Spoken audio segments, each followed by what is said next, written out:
હવે આપણે વાત કરીએ રાત્રિ ભોજનની. રાત્રિ ભોજન એટલે નરકનું દ્વાર. મારા આત્માના અનાદિકાળના બીજા જીવો પ્રત્યે નિર્માણ થયેલા કઠોરતાના સંસ્કારનો નાશ થાય એવા ઉદ્દેશ્યથી બીજા જીવોના દ્રવ્ય પ્રાણોને સુરક્ષા મળે એવા લક્ષ્યથી હું મારા જીવનમાં રાત્રિ ભોજનનો ત્યાગ કરું. પરમાત્માની આજ્ઞાનું પાલન હું સ્વીકાર કરું. મારા દ્રવ્ય પ્રાણો કરતાં બીજા જીવોના દ્રવ્ય પ્રાણોનું મારા આત્મામાં મહત્ત્વ સમજાય એના માટે રાત્રિ ભોજનનો ત્યાગ હું સ્વીકારું છું. મારા આત્મામાં કોમળતાના પરિણામ સ્વરૂપ ભાવ પ્રાણની સુરક્ષાનું મહત્ત્વ જો મારામાં સ્થિર થાય એ લક્ષ્યથી મારા આત્મામાં ભવોભવ મુક્તિ સુધી પરમાત્માની રાત્રિ ભોજન ત્યાગની આજ્ઞા પ્રાપ્ત થાવો એવા પ્રણિધાનપૂર્વક હું આજ્ઞા સ્વીકાર કરું છું.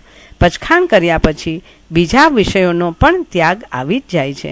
રાત્રિ ભોજન ત્યાગ રસનેન્દ્રિયના ત્યાગ સાથે બીજી ઇન્દ્રિયોના રૂપ, રસ, ગંધ, સ્પર્શનો પણ ત્યાગ કરાવે છે.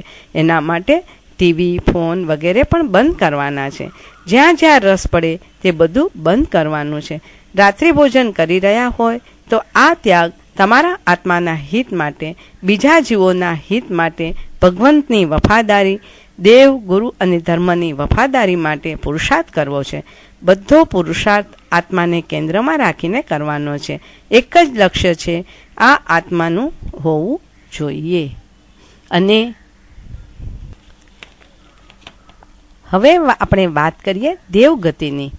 દેવોના કુલ 198 ભેદો છે. દેવો 4 પ્રકારના: ભવનપતિ, વ્યંતર, જ્યોતિષ અને વૈમાનિક દેવો. ભવનપતિ દેવો 10 પ્રકારના છે. જે દેવોનો વાસ વિશાળ ભવનો અને મંડપમાં હોય તેવાઓને ભવનપતિ કહેવાય છે. નરક ગતિના જીવોને જે 15 પરમાધામી દેવો અસહ્ય વેદનાઓ અને દુઃખો આપે છે, એ પરિણામે આ દેવો મૃત્યુ બાદ દેવગતિમાંથી ગાઢ અંધકારવાળી સમુદ્રની ગુફાઓમાં ઉત્પન્ન થાય છે અને તેથી તેઓને અંડગૌલિક કહેવાય છે. આ સ્થાને એ પરમાધામી દેવો પૂર્વભવે બાંધેલા કર્મોના અશુભ પરિણામોને ભોગવે છે. આ 15 પરમાધામી દેવો પણ ભવનપતિમાં આવી જાય છે. એમ વ્યંતર દેવો ઉર્ધ્વ, તિર્યક અને અધોલોક, આમાં આ દેવો પરિભ્રમણ કરનારા હોય છે. મોટા ભાગે પર્વતો, ગુફાઓ કે જંગલોમાં, નિર્જન વનોમાં વાસ કરે છે. તીર્થંકર, ચક્રવર્તી જેવા ઉત્તમ પુણ્યશાળી પુરુષોની સેવામાં હાજર રહે છે. આ દેવોમાં તિર્યંચ ધ્રુંભક દેવો ભક્તિ કરનારની ઉપર કૃપા કરવાની અને આશીષ આપવાની શક્તિ ધરાવે છે, જ્યારે વૈરીને વેર લેવા રૂપ શાપ આપવાની શક્તિ પણ ધરાવે છે. વ્યંતર દેવો 8 વ્યંતર અને 8 વાણ વ્યંતર અને 10 તિર્યંચ ઝુંભક દેવો, એમ 26 દેવો હોય પ્રકારના દેવો પર્યાપ્તા અને 26 અપર્યાપ્તા એમ હોય છે. વ્યંતર દેવો 800 યોજનને વિશે 8 જાતિના દેવોના નગરો આવેલા હોય છે અને 800 યોજનને વિશે 8 જાતિના વાણવ્યંતર દેવોના નગરો પણ આવેલા હોય છે. આ દેવોની ઉત્પત્તિ પોતાના સ્થાનોમાં હોય છે. પછી કેટલાક ત્યાં રહે છે, કેટલાક તીર્છાલોકમાં, સારા સ્થાનોમાં, દેવાલયોમાં, ગિરી પર્વતોમાં અધિષ્ઠિત થઈને રહે છે.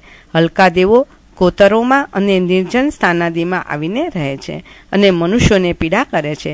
કેટલાક દેવદેવીઓ સમ્યક દ્રષ્ટિ અધિષ્ઠાયક રૂપે પણ હોય છે.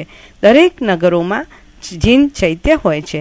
તિર્યંચ ઝુંભક દેવો 10 પ્રકારના હોય છે. જ્યોતિષી દેવો 5 પ્રકારના ચર અને 5 પ્રકારના સ્થિર, એમ 10 ભેદો જ્યોતિષ્ક દેવોના હોય છે. સૂર્ય, ચંદ્ર, ગ્રહ, નક્ષત્ર, તારા ચર કહેવાય. પરિભ્રમણ કરતા અઢી દ્વીપમાં કે મનુષ્ય લોકમાં હોય છે અને સ્થિર વિમાનો અઢી દ્વીપની બહાર હોય છે. દરેકના 5-5 ભેદો હોય છે. આ વૈમાનિક દેવ 12 દેવલોક, 3 કિલ્બિષિક અને 9 લોકાંતિક દેવો, એમ 24 પ્રકારના કલ્પોપન્ન દેવો કહેવાય. કલ્પોપન્ન એટલે જ્યાં સ્વામી અને સેવકપણાનો ભાવ હોય છે. 9 ગ્રવ્યેયક અને 5 અનુત્તર. આ 14 ભેદો કલ્પાતીત અહર્મિન્દ્ર કહેવાય. 12મા દેવલોક સુધી કલ્પોપન્ન દેવો છે અને પછીથી કલ્પાતીત દેવો છે.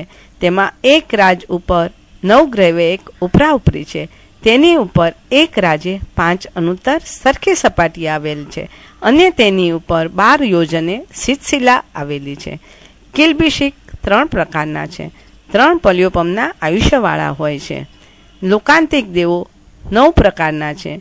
આ દેવો એકાવતારી હોય છે. 7 કે 8 ભવ તેમનો આચાર દીક્ષા અવસર પહેલા 1 વર્ષ અગાઉ